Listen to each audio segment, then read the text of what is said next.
Welcome to my YouTube channel myself સુતારિંકા. આજે આપણે ડીએસએસમાં ચેપ્ટર નંબર 4 માં ડિઝાઇનના બોલ્ટ એન્ડ વેલ્ડ ટાઈપના સમ કરીશું.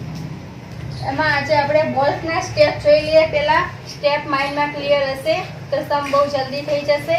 એન્ડ ફોર્મ્યુલા કેવી રીતે એમાં વેલ્યુ પુટ કરવાની, એમાં વેલ્યુઝની અંદર જે વેલ્યુ હોય એની વેલ્યુઝ ક્યાંથી મળશે તે આપણે ખબર હોવી જોઈએ. એ માઇન્ડમાં ક્લિયર કન્સેપ્ટ હોય તો પછી સમ બહુ જલ્દી થઈ જાય. તો આપણે પહેલા એના સ્ટેપ જોઈ લઈએ, પછી એનો ન્યુમેરિકલ કરીશું. બટ ડિઝાઇનમાં બોલ્ટ ટાઈપમાં આપણે એના સ્ટેપ જોઈએ છે, પછી વેલના જોશું. તો આને IS 800/2007 પેજ નંબર 32 એન્ડ 33 ઉપર બધા જ ફોર્મ્યુલા ગિવન છે. ફોર્મ્યુલા કોઈ યાદ રાખવાની જરૂર નથી, બટ તેમાં વેલ્યુઝ કેવી રીતે આવશે તે કન્સેપ્ટ ક્લિયર હોવો જોઈએ.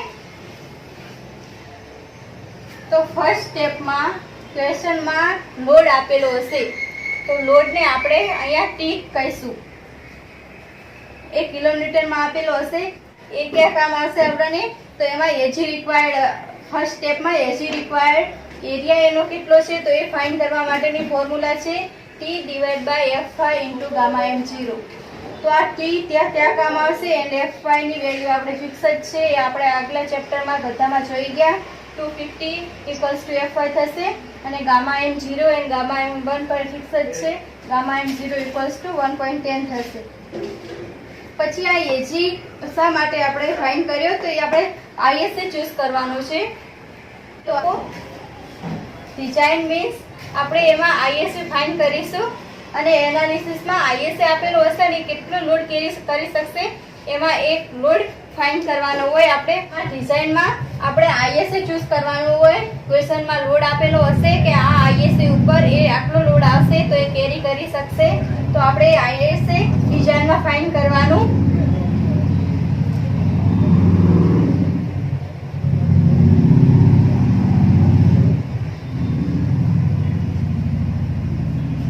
તો એ ISA એન્ડ આ એરિયા એ બધું ક્યાંથી મળશે?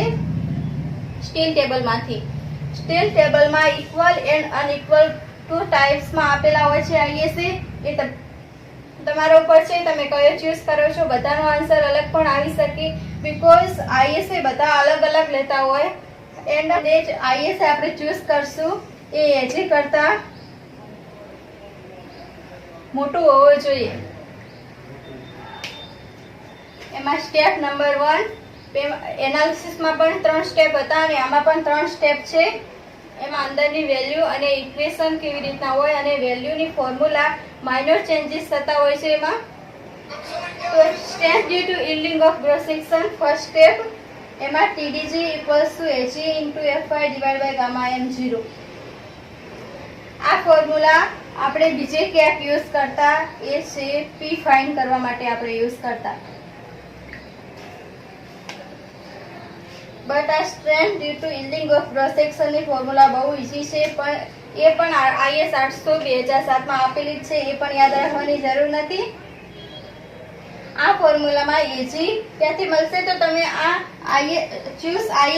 ISA ચૂઝ કરો છો એમાંથી તમને એજી ફાઇન્ડ કરવાનું છે. આ એજી ચૂઝ ISA કરવાનો છે. પછી ISA ચૂઝ થઈ જાય એના પરથી એનો એરિયા મળશે કે તમે આ ISA ચૂઝ કર્યો તો બાજુમાં સ્ટીલ ટેબલમાં એનો એરિયા ગિવન જ હશે. તો આપણે એ જ એરિયા લઈ એન્ડ આ TDG = Ag × Fi / ગામા 0 માં એજીની વેલ્યુ ISA આપણે ચૂઝ કરીએ છીએ એ એજીની વેલ્યુ મૂકવાની છે એમાં. તો આ પહેલું સ્ટેપ તો બહુ જ ઈઝી છે. પછી આવે છે number of bolt. If not given, ક્વેશ્ચનમાં ગિવન ન હોય નંબર ઓફ બોલ્ટ તો જ આપણે ફાઇન્ડ કરવાના. Step number 2 strength due to rupture of critical section. એની ફોર્મ્યુલા છે એ પણ IS 800/2007 ના ગિવન જ છે. TDN એને કહીશું strength due to rupture of critical section. એની ફોર્મ્યુલા છે 0.9 × ANC × Fu / gamma m1 plus beta × HU × Fi / gamma m0. એમાં આ બે વેલ્યુઝ છે એના ફોર્મ્યુલા આપણી પાસે નથી કે કેવી રીતે વેલ્યુઝ આવશે. ANC એન્ડ HU આ કઈ રીતે આવશે તો એના પણ ફોર્મ્યુલા અલગથી છે, એ આપણે જોઈ ગયા એનાલિસિસમાં. ત્યાં તમે જોઈ શકો છો. આના ફોર્મ્યુલા અલગથી જ આપેલા છે. એન્ડ આ 0.9 તો ગિવન જ છે. FU પણ ફિક્સ છે. બીટાની ફોર્મ્યુલા આ છે. એન્ડ FY પણ ફિક્સ જ છે ને ગામા M0 એ પણ ફિક્સ છે. ગામા M0 1.10 થશે એન્ડ ગામા M1 1.25 થશે. બીટાની ફોર્મ્યુલા બહુ મોટી છે, બટ એ IS 800-2007 માં આપેલી છે તો યાદ રાખવાની જરૂર નથી. તો એની ફોર્મ્યુલા છે 1.4 minus 0.076 cosમાં W/T into BSc divided by LC into FY divided by FU. તો આપણે ના W/T, BS, LC, FY, FU એની વેલ્યુઝ ક્યાંથી મળશે? તો BS ની ફોર્મ્યુલા છે આ બધામાં એક જ. BS અને LC એ કોમન ફોર્મ્યુલા છે, બધા માટે એક જ રહેશે. બટ વેલ માટે બદલી જશે, કેમ કે અહીંયા N એટલે નંબર ઓફ બોલ્ટ થશે, એમાં તો બોલ્ટ આપેલા જ નહીં હોય વેલ માટે, તો આ વેલ માટે બદલી જશે. બટ બોલ્ટ માટે એનાલિસિસ અને ડિઝાઇન બંનેમાં એક જ રહેશે. તે BS અને LC મળી ગયા. W equals to connected leg, એટલે થિકનેસ એ પણ ક્વેશ્ચનમાં ગિવન જ હશે. FY divided by FU any values fix જ છે 250 divided by 410. તો આ ફોર્મ્યુલામાં બધી જ વેલ્યુ નાખી અને TDN આપણને મળી જશે. હવે છે step number 3, strength due to block shear. Block shear બહુ જ ઇમ્પોર્ટન્ટ છે. આપણને એક્ઝામમાં બ્લોક શિયર એકલું 4 માર્ક્સમાં પૂછાય છે અને આ બે સ્ટેપ થઈને આપણને 4 માર્ક્સમાં પૂછાય છે. તો બ્લોક શિયરની ફોર્મ્યુલા બહુ મોટી છે અને એના અંદરની ફોર્મ્યુલા છે, બટ મીન્સ કે આ બધી વેલ્યુઝ છે એની ફોર્મ્યુલા અલગથી છે, તો એટલા માટે બહુ લાંબુ થઈ જાય છે. તો બ્લોક શિયર 4 માર્ક્સમાં પૂછાય છે એકલું જ GTU-માં. તો આપણે એ જોઈ લઈએ. તો આ ફોર્મ્યુલા યાદ રાખવાની જરૂર નથી તમને, એ IS 800 માં આપેલી જ છે, બટ એમાં અંદરની આ વેલ્યુઝ ક્યાંથી આવશે એ બધું યાદ રાખવાનું છે. તો એની ફોર્મ્યુલા છે TDB1 equals to ABG into FY divided by √3 into gamma M0 plus 0.9 into ATN into FY divided by gamma M1. હવે આ ABG, ATN એની વેલ્યુઝ ક્યાંથી આવશે? તો એ આપણે પ્રીવિયસ લેક્ચરમાં જોઈશ ક્યાં એની ફોર્મ્યુલા ક્યાંથી આવશે. અને TDB2 equals to 0.9 into ATN into FU divided by gamma M1 plus ATG into FY divided by √3 into gamma M0. આ ફોર્મ્યુલા બંને અલગ અલગ છે. અહીંયા ABG ને ATN છે, ABN અને ATG છે. તો આ ફોર્મ્યુલા બંને સેમ લાગે છે, બટ સેમ છે નહીં. આની અંદરની ફોર્મ્યુલા પણ આપણે પ્રીવિયસ લેક્ચરમાં જોઈ ગયા, તો ત્યાં તમે જોઈ શકો છો. હવે આ 3 સ્ટેપ આપણા થઈ ગયા. Strength due to yielding of cross section, strength due to rupture of critical section and strength due to block shear. આ ત્રણમાં જે નાની વેલ્યુ આવે એને આપણે TDB કહીશું. TDB આ ત્રણેય સ્ટેપની વેલ્યુઝ જે આપણને આન્સર મળે, ફોર્મ્યુલામાં વેલ્યુઝ નાખીએ અને એનો આન્સર મળે, એ આ ત્રણેયની આન્સર મળે એ આપણો લોડ આપેલો હોય. અહીંયા T આપેલો હશે, મેં તમને સ્ટાર્ટમાં જ કીધું એ T આપેલો હશે. આ ત્રણેયની વેલ્યુ કરતા T નાનો હોવો જોઈએ. BS, LC, ANC, AGO. આ ANC એન્ડ AGO ની ફોર્મ્યુલા છે અહીંયા આપણે આપેલી છે. જો આ તે મેં પ્રીવિયસ લેક્ચરમાં બહુ સારી રીતે સમજાવ્યું છે, તો ત્યાં તમે જોઈ શકો છો. W plus G minus T, W એટલે કનેક્ટેડ લેગ પ્લસ G એટલે 0.6 into CL minus T એટલે thickness, N minus 1 into P, N એટલે number of bolt into P એટલે pitch distance. Any formula 1 and 3rd ચેપ્ટરમાં આપણે જોઈ ગયા. 2.5 into D. ANC અને AGO ની ફોર્મ્યુલા પણ આપણે પ્રીવિયસ લેક્ચરમાં જોઈ ગયા. તો આ બહુ જ ઇઝી સ્ટેપ છે. ડિઝાઇનમાં બોલ્ટ ટાઈપમાં આ 3 સ્ટેપ છે. વેલમાં પણ આ 3 છે, બટ માઇનર ચેન્જીસ આવશે.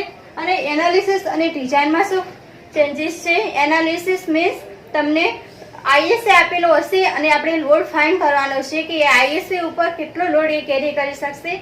અને ડિઝાઇનમાં તમને લોડ આપી દેશે અને તમે ISA ચૂઝ કરીને આપશો કે આ IS છે તે આટલો લોડ ફિક્સ છે કે આ કેરી કરી શકશે. એનાથી જો નાનું આવે તો વાંધો નથી, એટલે જ અહીંયા કીધું છે TDG, TDN and TDB is less than load. તો આ 3 સ્ટેપ જોઈ ગયા. હવે ડિઝાઇનમાં બોલ ટાઈપમાં હવે આપણે વેલ ટાઈપમાં જોઈશું. તો આપણે વેલ ટાઈપના સમના સ્ટેપ જોઈશું. હવે આપણે વેલ ટાઈપના સમના સ્ટેપ જોઈશું. એમાં જો સેમ ટુ સેમ છે. એજી રિક્વાયર્ડ ચૂઝ આઈએસએ ચૂઝ કરવાનું. એના પરથી એજી મળે કે એજી ફાઇન્ડ કરવાનું. એ સ્ટીલ ટેબલમાં તમને આપેલો જ હશે. આપણે તમે આઈએસએ ચૂઝ કરો છો, ઇક્વલ અથવા અનઇક્વલ પણ કરી શકો. બધા તો અલગ અલગ હોય છે, આન્સર પણ અલગ અલગ આવે છે, કેમ કે બધા આઈએસએ પણ અલગ અલગ ચૂઝ કરતા હોય છે. તો એના પરથી તમે એજી ચૂઝ કરી શકો. પહેલાં એજી રિક્વાયર્ડ તમને આ ફોર્મ્યુલા પરથી મળશે. એના પરથી તમે આઈએસએ ચૂઝ કરશો. આઈએસએ ચૂઝ કર્યા પછી તમને પણ એજી મળશે. એ એજી અહીંયા લેવાનું છે. આ ફર્સ્ટ સ્ટેપ નંબર ફર્સ્ટમાં step due to ending of processor એમાં એજી આવશે. એ આઈએસએ ચૂઝ કર્યા પછીનું એજી હશે એ અહીંયા લેવાનું છે. એમાં 250 F5 એન્ડ 1.10 ગામા 0 એમાં આની વેલ્યુ મળી જશે આપણને. એ થશે સ્ટેપ નંબર ફર્સ્ટનો answer first. Step number 2 stand due to rupture of critical section એની આ ફોર્મ્યુલા IS 800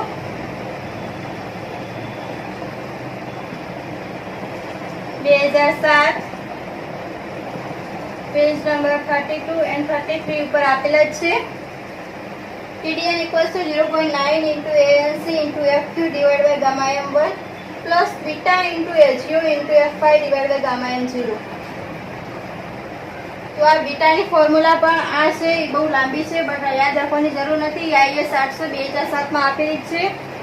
એની ફોર્મ્યુલા છે 1.4 minus 0.076 W by T into BS divided by LC into F5 divided by F2. અહીંયા આ બે step વધારાના આવે છે. ડિઝાઇનમાં વેલ ટાઈપમાં આ બે સ્ટેપ વધારાના છે. એમાં શું હોય છે? ડિઝાઇન ઓફ વેલ ફાઇન્ડ કરવાનું. પેલું છે LW and LW1 and LW2 find કરવાનું. એમાં ડિઝાઇન ઓફ વેલમાં પેલું CZZ ફાઇન્ડ કરશું. એ સ્ટીલ ટેબલમાં CZZ નહીં હોય, CXS હશે. એ સ્ટીલ ટેબલમાંથી ફાઇન્ડ કરીશું. એના પછી find TT effective throat thickness એ આપણે વેલ્ડેડ કનેક્શનમાં જોઈ ગયા. એની ફોર્મ્યુલા છે 0.7 S પણ આપણે બધી જ વિગત IS 800 માં આપેલી છે. એ પણ આપણે જોઈ ગયા. S મિનિમમ હોય તો 0 to 10 ની વચ્ચે હોય તો 3 લેવાનો, એન્ડ 10 to 20 ની વચ્ચે હોય તો 5 લેવાનો. એન્ડ મેક્સિમમ જે થિકનેસ તમને આપેલી હોય એનામાંથી 1.5 માઇનસ કરી નાખવાનું તો તમને S મળશે. તો એમાંથી TT મળી જશે 0.7 S. તો એ TT SCZ ફાઇન્ડ કરીને આ એક ફોર્મ્યુલા છે. તેની main P1 into CL equals to P into CZ. એમાંથી આપણે P1 and P2 ફાઇન્ડ કરવાનો છે. તો કેવી રીતે મળશે? CL connected leg P into CZ આપણે ફાઇન્ડ કર્યો. એ સ્ટીલ ટેબલમાં હશે. એ CZ નહીં હોય, CXX હશે. તો એ CXX મળી જશે. CL આપણી પાસે હશે ક્વેશ્ચનમાં. અને P1 એના પરથી ફાઇન્ડ કરી શકશું. P2 કેવી રીતે ફાઇન્ડ થશે? Load minus P1. P1 નો આન્સર આવશે એ અને લોડ માઇનસ P1 નો આન્સર આવશે. એને માઇનસ કરશું તો P2 મળશે. તો ફાઇન્ડ P1 એન્ડ P2 બંને P1 ને P2 ફાઇન્ડ કરી નાખશું. એના પછી સ્ટેપ 4 છે. એમાં LW1 એન્ડ LW2 ફાઇન્ડ કરવાનો છે. આ ફોર્મ્યુલા આપણને વેલ્ડેડ કનેક્શનમાં આવતી P1 equals to LW1 into TT into FWD. આ સેમ ટુ સેમ ફોર્મ્યુલા છે. બસ LW1 and LW2 ફાઇન્ડ કરવાનો છે. એટલે આ બંને અલગ કરી છે. તેમાં P1 મળી ગયો આપણે અહીંયા સ્ટેપમાં. TT આપણે 0.7 S ફાઇન્ડ કર્યું. અને FWD એ તમને ક્વેશ્ચનમાં કીધેલું જ હશે કે તમે સોફ્ટ વેલ્ડિંગ એઝ્યુમ કરો યા ફિલ વેલ્ડિંગ. સોફ્ટ વેલ્ડિંગની વેલ્યુ થશે 189 એન્ડ ફિલેટ વેલ્ડિંગની વેલ્યુ થશે 158. એ વેલ્યુઝ ફિક્સ કરેલી છે. તો તમે અહીંયા FWD ની જગ્યાએ તે મૂકી શકો છો. ક્વેશ્ચનમાં કીધેલું જશે. તો એના પરથી આપણને LW1 એન્ડ LW2 મળી જશે. TT આપણને આપેલો છે એટલે અહીંયા બધી જ વેલ્યુ નાખેલી LW1 એને LW2 ફાઇન્ડ કરી નાખવાનો. હવે આવશે step number 5, strength due to block shear. આ ફોર્મ્યુલા આપણે પહેલા પણ જોઈ ગયા છે, IS 800 માં આપેલી છે, યાદ રાખવાની જરૂર નથી. બટ એની આ વેલ્યુઝ ક્યાંથી આવશે એ અલગ અલગ છે. AVG, AVN, AT બધાની વેલ્યુઝ ક્યાંથી આવશે એ આપણે યાદ રાખવાની છે. આ બધી જ ફોર્મ્યુલા IS 800 માં આપેલી છે. આના સ્ટેપ થોડા વધારે થશે. ડિઝાઇનની અંદર વેલ્ડવાળા સમના સ્ટેપ વધુ થશે. અહીંયા 2 સ્ટેપ વધુ આવી જશે એમાં. એના પછી આ ત્રણ સ્ટેપનો આન્સર મળે. Strength due to yielding of cross section, strength due to rupture of critical section and strength due to block shear. એ ત્રણનો આન્સર તમને લોડ આપેલો હોય ક્વેશ્ચનમાં, એ ત્રણનો આન્સર લોડ કરતા મોટો આવવો જોઈએ. તો આપણે આ થઈ ગયા ડિઝાઇનમાં બોલ્ટ એન્ડ વેલ ટાઈપના સમના સ્ટેપ. આના પછી આપણે એના સમ જોઈશું. બીકોઝ તમને આ બધા સ્ટેપ ક્લિયર હોય માઇન્ડમાં તો સમ જલ્દી થઈ જશે. આ સ્ટેપ બધા એક જ જેવા છે. તેની ફોર્મ્યુલા પણ IS 800 માં ગિવન જ છે. કોઈ પણ યાદ રાખવાની જરૂર નથી. બટ એની વેલ્યુઝ ક્યાંથી આવશે એ યાદ રાખવાની જરૂર છે. આ ક્વેશ્ચન GTમાં કમ્પલસરી પૂછાય છે 4 and 3 માર્ક્સમાં એન્ડ 7 માર્ક્સમાં પણ બધું મિક્સિંગ 3 સ્ટેપ થઈ જશે તો 7 માર્ક્સમાં પૂછાય છે. બહુ જ ઇઝી સમ છે. તમે આ એકવાર કરી જોશો તો કાંઈ યાદ રાખવાની જરૂર નથી. બટ તમને આ સ્ટેપ અને વેલ્યુઝ ક્યાંથી આવશે એ તમને ખબર હોવી જોઈએ. ઓકે, તો હવે આપણે નેક્સ્ટ લેક્ચરમાં એના ન્યુમેરિકલ કરીશું. Okay, thank you. એન્ડ તમને અમારો વિડીયો ગમ્યો હોય તો સબસ્ક્રાઈબ અને લાઈક કરવાનું ભૂલતા નહીં.